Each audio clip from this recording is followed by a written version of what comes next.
समय में जो भी प्रेत बाधा का इलाज करता है, जितने भी भगत होते हैं, चाहे वो भैरव बाबा के भगत हो, चाहे वो माता काली के भगत हो, चाहे वो बालाजी के भक्त हो, या फिर अन्य देवी या देवताओं के वो भगत हो, तो आपने देखा होगा कि जब भी आप अपनी परेशानी को लेके जाते हैं तो वो पैसे 11,000, 21,000, 51,000 इतने पैसे वो बोलते हैं, जिससे जो पीड़ित व्यक्ति है वो इतना परेशान हो जाता है कि जिन लोगों पर परमात्मा की कृपा होती है, जिन लोगों पर देवताओं की कृपा होती है, वही इतना पैसा मांगते हैं, तो वो इलाज कैसे करें।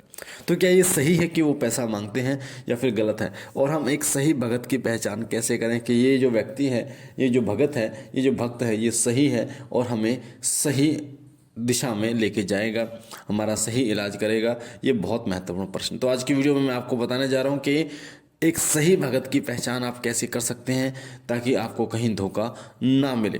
वैसे तो व्यक्ति की पहचान व्यक्ति ही कर सकता है, पर कुछ ऐसे लक्षण हैं जो जब किसी व्यक्ति के ऊपर शक्तियाँ आती हैं, जब किसी व्यक्ति को शक्तियाँ प्राप्त होती हैं, तो उस समय पर शक्तियाँ उस व्यक्ति से बहुत कार्य कराती हैं।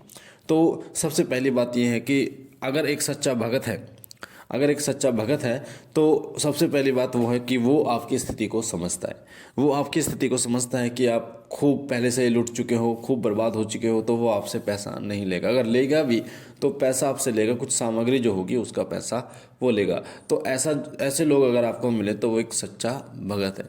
दूसरी बात ये कि अगर कोई ऐसा भगत मिले जो आपको बुला रहा है, बार बार बुला रहा है, बार बार बुला, आ जाना, कल आना, आ जाना, आज आपसे बोला कि ये भभूत ले जाओ तो आराम हो जाएगा, नहीं हो पा रहा, फिर आप फिर बोला कि ये ले जाओ तो आराम हो जाएगा, तो इसका मतलब वो सच्चा भगत नहीं है। सच्चा जो भगत होता है, जिसके पास देवीय कृपा होती है, ऐसे ऐसे मैं आपको बता दूंगा, ऐसे भगत इस दुनिया में हैं कि अगर आपको प्रेत बाधा से जुड़ी कोई ऐसी समस्या है जो आपके सामने प्रत्यक्ष है, जैसे पेट दर्द हो रहा है, इतना दर्द हो रहा है, इतना दर्द हो रहा है कि मतलब सबको दिख रहा है, आप इंजेक्शन लगा लगा कर परेशान हो चुके हैं, तो ऐसे ऐसे भगत हैं जो मात्र 10 मिनट के अंदर बैठे बैठे, ना किसी हॉस्पिटल में जाना है, ना डॉक्टर के पास जाना है, उस दर्द को ऐसे गायब कर देते हैं, आपको पता भी नहीं चलता। तो ऐसे जो भगत होते हैं वो बहुत कम विरले ही मिलते हैं। जो सच्चे भगत होते हैं वो आपको इलाज के लिए बताते हैं, ना कि आपको कहीं भटकाते हैं। वो आपको एक चीज़ बताते हैं कि आपको ये उपाय करना है और इस उपाय करने से आपको क्या मिलेगा। तो ऐसे भगत होते हैं जो आपको बताते हैं कि ये जो कार्य है ये सही है, ये कार्य जो है वो गलत है। जो असही भगत होगा वो सबसे पहले आपके पितृ और कुल देवता को, अगर वो बंधित में हैं, बंधित उनका हुआ पड़ा है, तो उनको फ्री करेंगे। अगर कुल देवी और कुल देवता का बंधन वो खोलेंगे, उसके बाद ही आपके इलाज के लिए वो बोलेंगे। एक बात और मैं बता दूँ, कई लोग ऐसे भी हैं जो अपना घर बार मतलब काम धंधा छोड़कर इसी चीज़ में लगे हुए हैं, भक्ताई में लगे हुए हैं, तो उनके घर का खर्चा कैसे चलता है, तो वो घर का खर्चा इसी काम से चलाते हैं। पर कहने का मतलब ये नहीं है कि वो, कई व्यक्ति उनके पास आते हैं, भीड़ लगती है, चौकी लगाते हैं और वो सभी से 51,000 रुपये मांगते हैं। अगर ऐसा वो मांग रहे हैं तो वो लालच में हैं, और ऐसे व्यक्तियों से अपना इलाज बिल्कुल ना कराएं। वैसे मैं आपको बता दूं, जिस देवी कृपा जिस व्यक्ति के ऊपर होती है, उस देवी या देवता को उससे कोई मतलब नहीं है कि आप पीड़ित व्यक्ति से कितना पैसा ले रहे हो, उसको अपना भोग मिलना चाहिए, उनकी सेवा होनी चाहिए, बस। मैं आपको एक क्लियर बता देता हूँ। पर वो जो व्यक्ति हैं जिस पर देवी कृपा है और किसी देवी या देवता ने कृपा करके दूसरे के संकट को काटने का सामर्थ्य दिया है, अगर वो पैसे लेता है क्योंकि वो कुछ काम नहीं कर रहा, सिर्फ इसी काम को कर रहा, समाज कल्याण का कार्य कर रहा है, तो ज़्यादा नहीं, वो अपने घर के खर्चे पाने के लिए पैसे ले सकता है आपसे।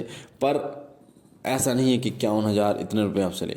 और वो भी कब लेने का हकदार है, जब लेने का हकदार है जब वो कहे कि जी आपको फ़ायदा मिले तो आप दे देना, वरना कोई बात नहीं है। ऐसे ऐसे लोग भी होते मैंने देखे हैं कि कोई व्यक्ति अपने जेब से, ऐसे ऐसे भगत भी हैं जो अपने जेब से आपकी परेशानी को देखते हुए अपने जेब से पैसा लगाते हैं और बोलते हैं जब आप ठीक हो जाओ तो जो आपकी इच्छा हो आप दे देना।